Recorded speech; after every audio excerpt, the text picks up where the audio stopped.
Hey, we've actually started a sermon series last week called on Being on Mission, and this idea of the Missio Dei in Latin basically means the mission of God. And one of the things that Christians believe is that God actually has a mission that he's actually called us to and he invites us to.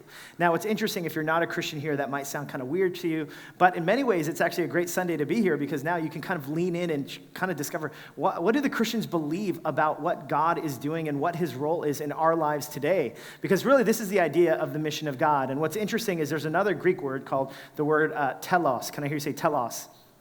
Yeah, we get words like teleological from it. Telos basically means kind of final or purpose or end, and kind of the telos, what we see is kind of the way the trajectory of the story of the world and reality as we know it, that what Christians believe is the world is kind of moving forward in this story and this trajectory that God has for us.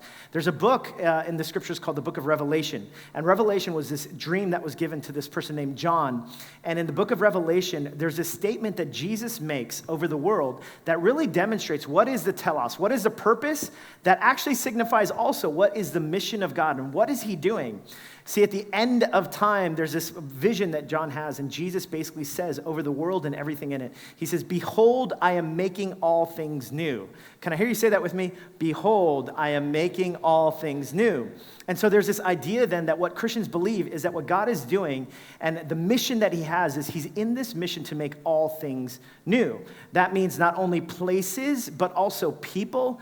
And that also means his presence is with us. Now, here's the thing. Now, to understand what this telos looks like, we actually have to go all the way back to the beginning of the scriptures to see why in the world does God need to make all things new?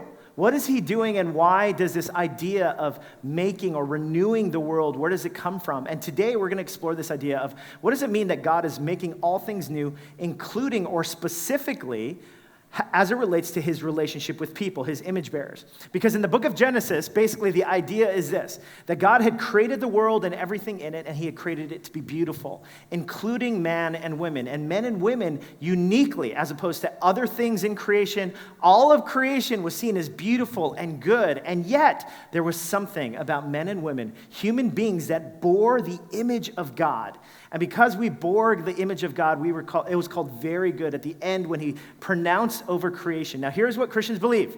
Now, again, whether you're not a Christian or you just came in here, you wandered in here, everyone has some sort of version or story of origins related to good and evil and light and darkness. And here's the Christian story. The Christian story is God had created the world to be good and beautiful. We all experience vestiges of that goodness and beauty.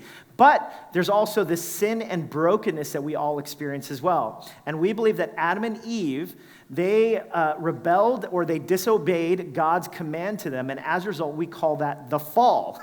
And the fall is basically this moment where sin enters into the world, where basically human beings say, I would rather live my way than live the ways that God has outlined for us. And because of that, there's been this dissonance, this broken relationship between God and his image bearers. And that brokenness not only extends to God's relationship with his people, but also the created world. And so everything is we see semblances of the good and the beautiful, but we also have all sorts of moments that are disappointing, despairing, sicknesses, illnesses, pandemics, the New York Mets and their lack of being able to win. There's all these little signs that the world is not the way it's supposed to be. And so this is how, again, Christians explain this idea of good and evil, of light and of darkness. Now, what's fascinating is that Adam and Eve, when they commit sin, of course, the effects of sin is shame and fear and dread. And so immediately, Adam and Eve, when they've disobeyed God and they've fallen, what ends up happening is they begin to try to hide from God. But here's the thing. God is omniscient. He's omnipotent. He's omnipresent. God knows all things. And yet we come to this passage in Genesis chapter 3, which reveals the beginning of this mission. Check out what it says in Genesis chapter 3. It says, the Lord God called to the man, where are you? Now, he's asking this question, but God already knows where he is. God, he knows all things. Why is he even asking this question? Well, he's asking this question because this is what God does. He's constantly in pursuit. He's constantly looking and prodding and finding and loving, because this is what God does. His mission has always been to pursue people, to pursue them, to restore a relationship. And this is why he's asking this question, where are you? Because you might be hiding, you might be fearful, you might be ashamed, you might be wallowing in whatever you're wallowing in. And here I am, and I'm asking this question because I'm coming after you. Again, not in some overwhelming kind of vindictive way, but rather in this way as a father looks for a child. You see, this story of God's pursuit, his mission for us, for people, for human beings, his image bearers, that story would exist throughout the story of the scriptures. And so time and time again, you've got these little moments where the pursuit or the mission of God for every single one of us, as unique as we are, is displayed. Actually, we see this in the life of Jesus. And one of the most awesome things about, I think, the story of Jesus and the historical accounts of him are these little clues of these historians about the way Jesus treats every single individual. There's something unique about, the stories are different. The way that he does miracles and healings are different. Now, why is that? It's because he's got this customized care for each person. Like each person is unique, and each person, even though he had throngs of followers, each person somehow Jesus pursues and sees and looks at. So for instance, there's a story in Luke chapter 7. Luke chapter 7, there's a story of a widow, and a widow was someone who was kind of ostracized, someone forgotten by the world. Why? Because widows had lost all sense of social capital because of the loss of their husbands, and these widows were people who, as a result, they were known to be probably cursed by God. So people forgot about widows, and yet we get passages like this in Luke chapter 7. I love this. Jesus actually, when he's pointing out what true spirituality looks like, it says, the Lord saw her. Now, who does he see? He sees the widow. This group of people who often no one sees.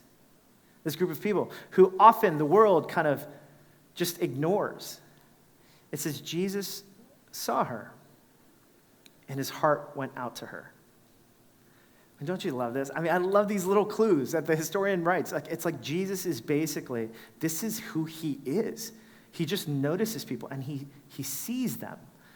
There's this other passage in Mark chapter 10. There's a guy named, his name is not given to us, but he's known as the rich young ruler. And this rich young ruler is this really high-strung, kind of high-achieving New Yorker, right?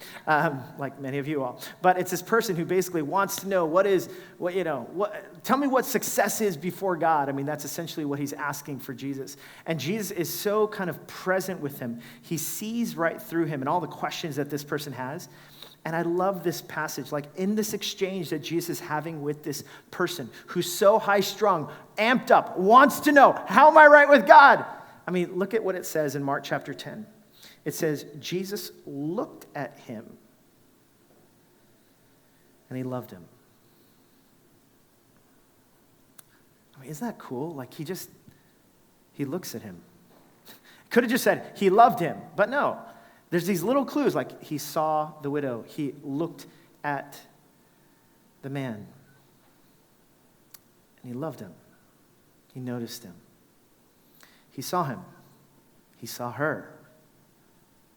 There's so many ways the world around us, the people of this city, I mean, it's so easy to be lost.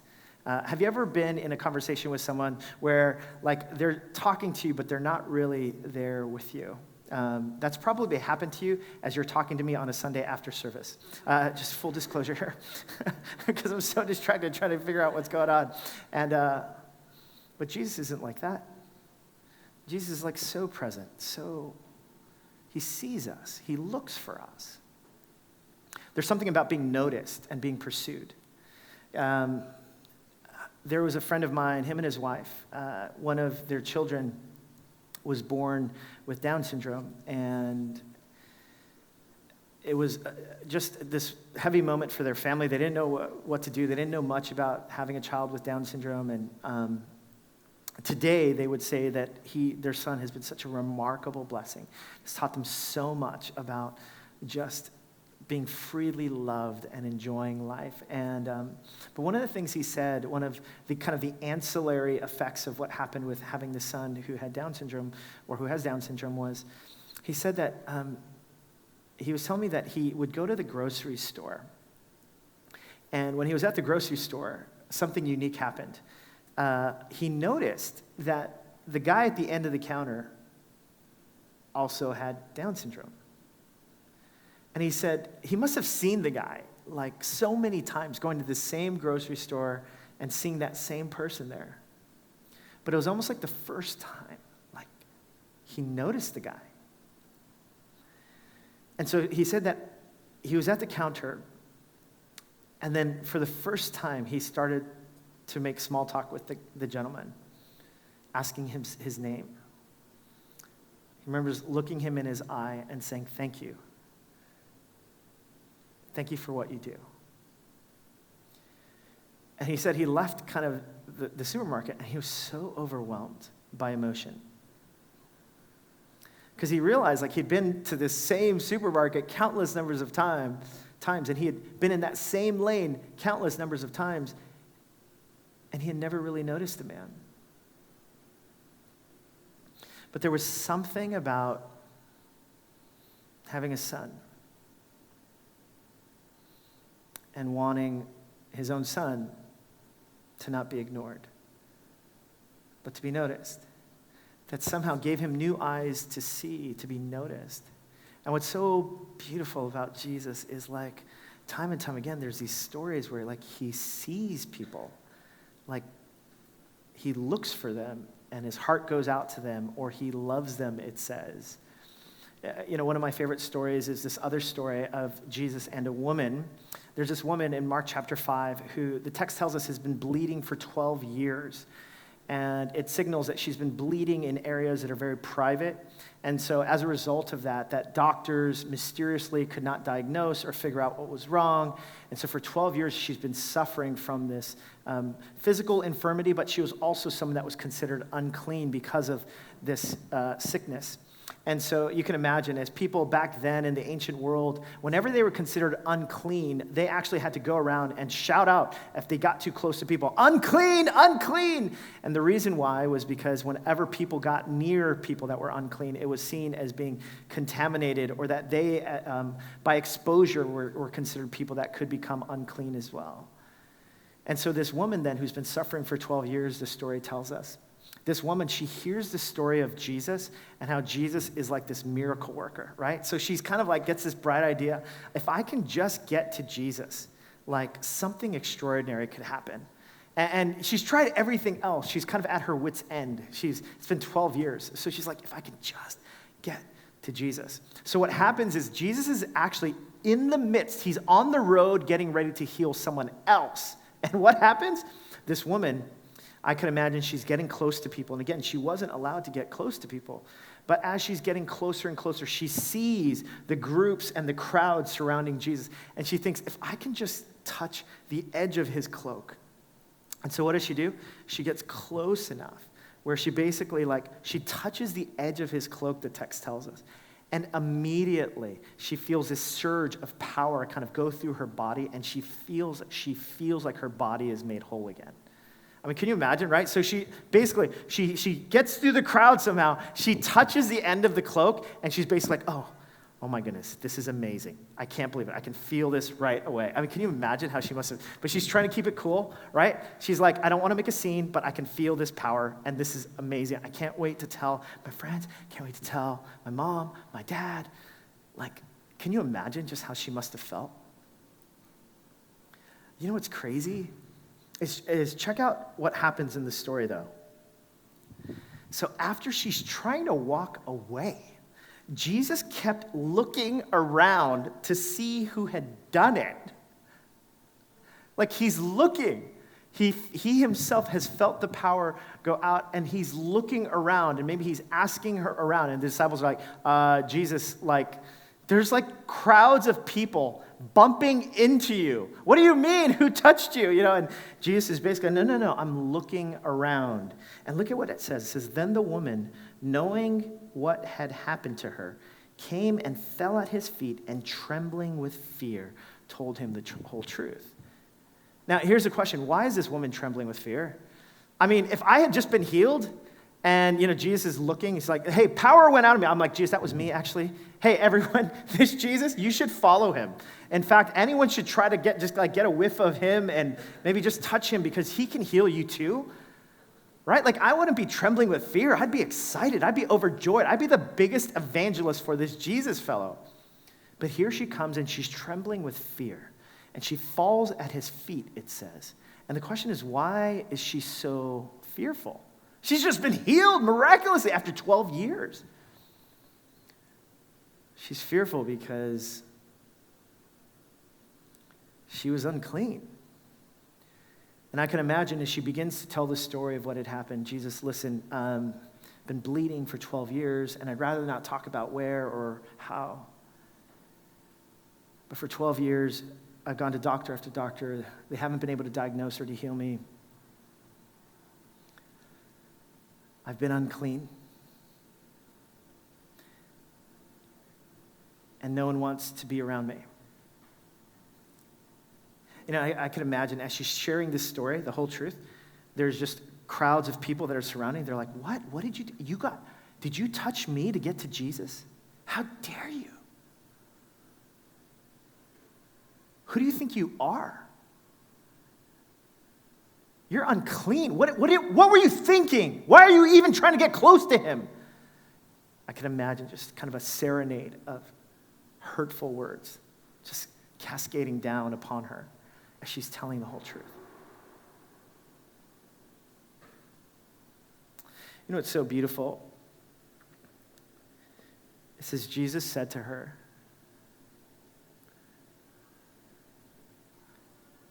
daughter, your faith has healed you. Go in peace and be freed from your suffering.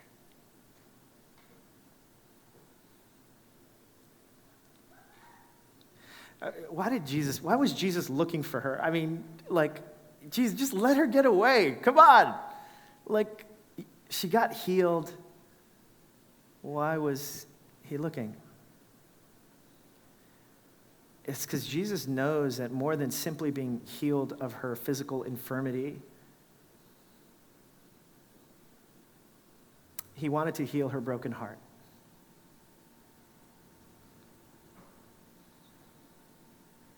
Healed a part of her that had been considered an unclean outcast.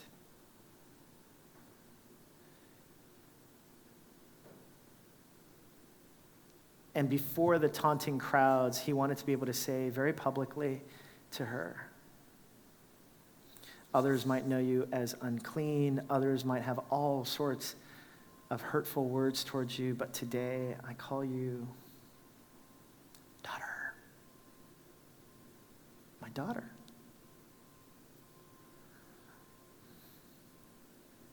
You know, isn't that interesting? Even the ways that Jesus heals people, it's different each time. Like, there's these unique stories, and why is that?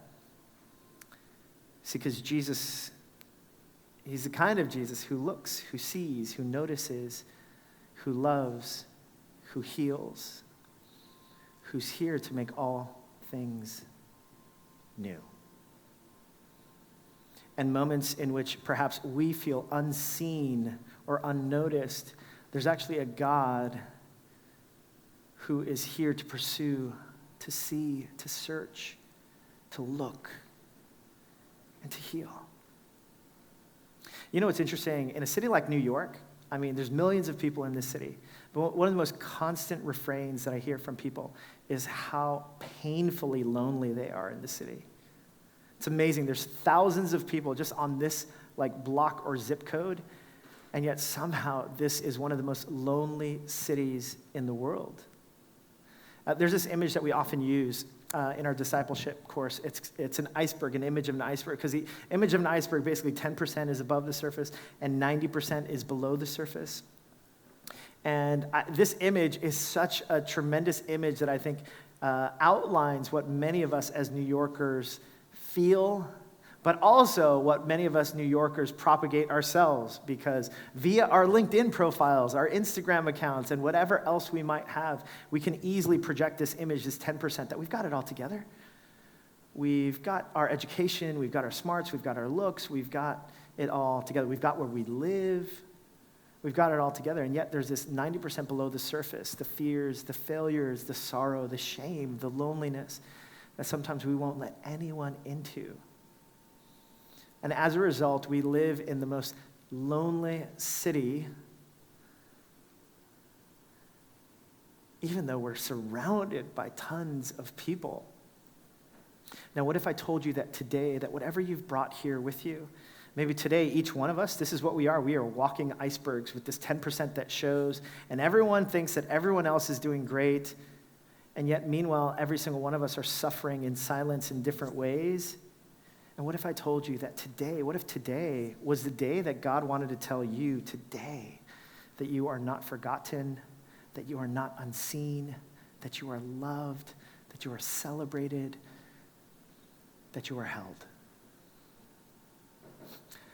Because honestly, that's what Jesus does. His mission has always been to restore these relationships, to pursue, to ask the question, where are you? And he's looking, he's seeing, he's noticing. And he's here to remind you that the grandeur and the beauty of God's love is here and it's for you. And the mission of God has always been to restore these relationships, to bring us back together, to let you know that you are not forgotten. You know, what's interesting is the Apostle Paul, see this idea of the mission of God and his pursuit of us, it's also something that he invites the people of God to, that we together join into this mission. And this mission is something that the Apostle Paul himself would write about. In his church, in his letter to the church in Corinth, in 1 Corinthians chapter 9, there's this passage where Paul is basically talking about the invitation to this mission. And look at what Paul says. He says, though I am free and belong to no one, I have made myself a slave to everyone to win as many as possible. To the Jews, I became like a Jew to win the Jews. To those under the law, I became like one under the law, though I myself am not under the law, so as to win those under the law. To the weak, I became weak to win the weak. Now, here's basically what Paul is saying. Now, some of it, you might, like, what do you mean to become a Jew and to become someone under the law? Basically, he's saying all these things to say, I have become all things to all people, so that by all possible means, it's crazy. Paul is basically saying, listen, so that every single person I come across, so that every single person might know the fullness of God, I have become all things to all people, so that by all possible means, basically what he's saying is like, I'm all in on this. I am all in on letting people know that there is a God who has been pursuing you from the beginning of time. I'm all in on this story, the story of God who sees every single one of us, all of our sin, our shame, our failure, and I am all in so that every single person might know. But you know what's interesting? I mean, he says, I become all things to all people so that by all possible means I might save all. But he doesn't say all. He says, so that I might save some. Isn't that interesting? Because it's like, wait a minute, you're supposed to say all, Paul, come on. It flows better. But he says, no, I've become all things to all people so that by all possible means I might save some. Because he can't save everyone. Neither can we.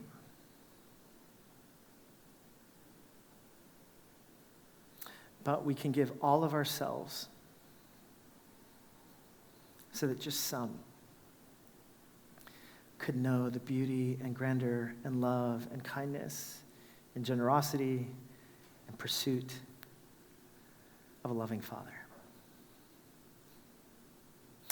One pastor I know, the way that he talks about this passage is he says this. He says, all of me, so just one of them could have all of him. All of me. So just one person could have all of him.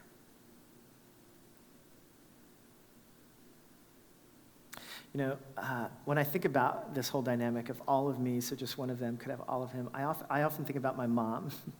And my mom, you know, immigrated to this country from war-torn Korea, and she was someone who worked tirelessly She took care of us. So in 3.5 years, she had 4 of us boys, because I'm a twin. So all you parents out there, it was hard for her, I was told. And so, and I remember kind of when we became adults and we would talk to my wife, not to my wife, but to my mom, and we would just talk about like her dreams that she had for her life. And it was so fascinating to hear some of the dreams that she carried throughout her life. Dreams of traveling, dreams of, she was quite athletic as a youth, and dreams of becoming like an athletic star, and all these dreams that she had that she was carrying. And there was a part of me that felt this pang of grief and sorrow as I listened to her, because a part of me knew that like the way that she lived her life was she basically worked the graveyard shift, then took care of us during the day, and then worked the graveyard shift and rinse and repeat for X amount of years. And so, there's a part of me that just felt so full of sorrow as she was sharing some of her wishes, hopes, and dreams. And then I just remember just asking her, Mom, do you have any regrets about this? And she said to me, no, because we have you. And I was like, oh, shucks, Mom. No, I'm just kidding. But she said, no, I wanted to give all of me so that the 4 of you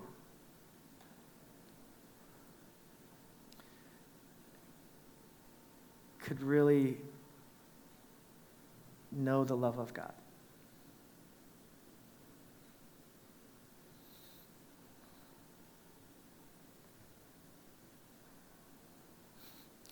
All of me. So just one of them could have all of him.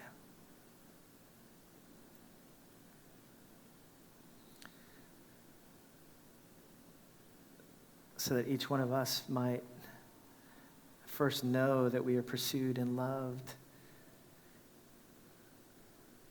And that the question might reverberate for us, like, who might God be calling you to give all of yourself? So just one person could have all of him.